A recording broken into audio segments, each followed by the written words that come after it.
Turkey Boy returns to Minnesota, and the Atlanta Falcons have a big hill to climb if they want to defeat the Minnesota Vikings at US Bank Stadium. This is my Vikings-Falcons preview, and let's start with Kirk Cousins returning back to US Bank Stadium. You know, you think about splits between teams, you think about splits between players and contract disputes, teams not providing enough around them, they leave, whatever. Sometimes it's a mutual agreement. And in some ways, the Kirk Cousins and Vikings split was mutual. Kirk Cousins wanted more money, and the Minnesota Vikings were not going to give Kirk Cousins the amount of guaranteed money, the amount of contract length, the amount of security that he was looking for in the final stages of his career. So he took it elsewhere. I was not surprised one bit by his decision. It was pretty obvious because everybody in the world would have made that decision. Okay, I got 4 years here, $100 million guaranteed, up to $250 million, or I have 2 years here, $35 million a year, $40 million guaranteed, for $75 million total. What decision are you going to decide? Well, it's pretty obvious. But at the same time, there is still a little animosity from Kirk Cousins' side. And where does the animosity come in? Well, it comes in from this. He wants to prove to the Minnesota Vikings organization that he was worth more than what the Minnesota Vikings organization was going to offer him. See, so there's still some bitterness, and there's still some things in his mind and in his heart where he's like, you know what? Screw those guys. So that's Kirk Cousins' approach going into this game. This is a classic Kirk Cousins, you like that moment on the Atlanta Falcons. So I think that's the one thing the Minnesota Vikings need to watch out for this weekend, because sometimes Kirko goes into these crazy Kirko modes of you like that in your face. He becomes a competitive, crazy man and wants it more than anything. And I try to be very careful about, oh, this player just wants it more. Oh, this guy just wants it more than everybody else. Because a lot of times when people say Patrick Mahomes just wants it more than everybody else, well, Patrick Mahomes is also the most talented quarterback the NFL maybe has ever seen, ever. So, like, it's easy to say that, well, Mahomes just wants it more than this guy. Mahomes just wants it more than a Bo Nix, than Aiden O'Connell, than Justin Herbert. Well, Patrick Mahomes is more talented than all of those guys combined. So, of course, it's easy to say something like that. But it does seem true that sometimes Kirk goes into these mad, crazy modes of like, okay, he's just going crazy Kirk. But there are some things to look at ahead of this game to really digest and think about as we prepare to play this game.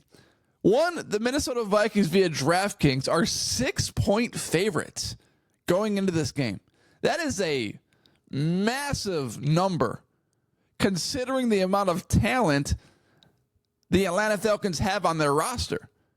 Bijan Robinson, Drake London, Darnell Mooney, all of these guys have surpassed 50 catches this season. Drake London has 70. Darnell Mooney has 51. And Bijan Robinson has 51 catches. And at one point in time, the Atlanta Falcons pretty solid. They started the season 6-3 and were humming, according to the Vikings.com website. And you think about what the Atlanta Falcons have done this year. Well, now they've lost 3 straight games. The Falcons are 1-5 against teams with a winning record on the season. And in the last few weeks, since week 10, their offense ranks in the bottom of the NFL, in the bottom 3, in points per game 12, turnovers 2, third down percentage 29.3%, and red zone touchdown percentage at 25%. All of those things are since week 10. And you think about what the Falcons have done recently, they haven't been good.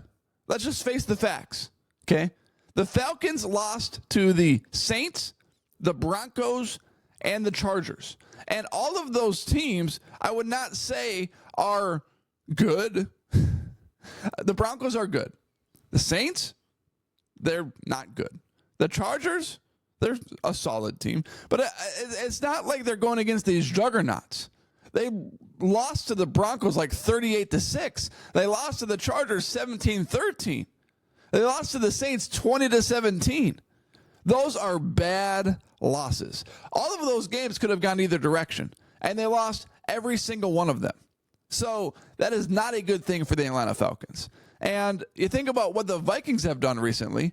Well, last week, or a few weeks ago, they beat the Bears. Last week, the Vikings came back and defeated the Cardinals. And Sam Darnold has now been playing his best ball of the season, which is a huge thing for the Minnesota Vikings. Because when you look at Sam Darnold's trajectory this season, he's going up and he's going down. And if you're Kirk Cousins, you have to feel a certain way about that too. Because the last thing that you want to see from your previous team is success when you leave. Because it just shows it shows a little bit of how valuable you are, right? I mean, when you think about Kirk Cousins playing on the Vikings, he had a 13-4 season, made the playoffs another season, beat the Saints, but he never had a 10-2 season to start. 13-4 was close. 10-2 with Sam Darnold this season after you leave, that can't make a guy feel too good. That wouldn't make me feel too good. You know, if you're in high school and you break up with a girlfriend and she finds someone more attractive than you, that doesn't make you feel too good. That doesn't make you feel too good at all. So the fact that the Vikings are having the success that they're having proves just how valuable Kirk Cousins was to the Minnesota Vikings organization. And you think about LeBron James. Every organization he left, they collapsed for years. Every organization he joined became immediate NBA title contenders. That feels good to a player. Kirk Cousins leaves the Washington Commanders, they're kind of the same. Leaves the Minnesota Vikings, they're even better. And now is on the Atlanta Falcons, and they're 6-6. It seems like everywhere Kirk Cousins goes, besides a few outlier seasons like 13-4, the team is mostly 500. And I like Kirk Cousins, but the facts are the facts, right? I mean, how can we deny that? He was 500 for a lot of seasons with the Vikings, besides 13-4, and besides the season where they defeated the Saints in the playoffs. 500 with the Falcons, 6-6. And with the Washington Commanders, besides an outlier season where I think they made the playoffs at like 8-8, Kirk Cousins was mostly 500. So I like Kirk Cousins. He's clearly got talent. But there seems to be something missing from him and his ability to take a team consistently to that next level. He has a few outlier seasons where he's taken the team far, but at the same time, you look at what he's done, and it's not too good, especially after he leaves. You know, from a player standpoint, you would think, oh, I'm going to leave, and this team's going to miss me, and, you know, we all work places, and I think everyone has the same mindset. Oh, man, if I left, this organization, this company would really fail. Like, oh, this company is going down the tubes if I left. Same thing with Kirk Cousins. He leaves. He's like, oh, Sam Darnold, really? That's the guy?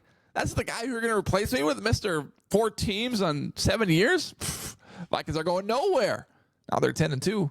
That can't make Kirk feel too good. Prediction time. Vikings win and sneak by the Falcons 24-20. Kirk Cousins has a solid game.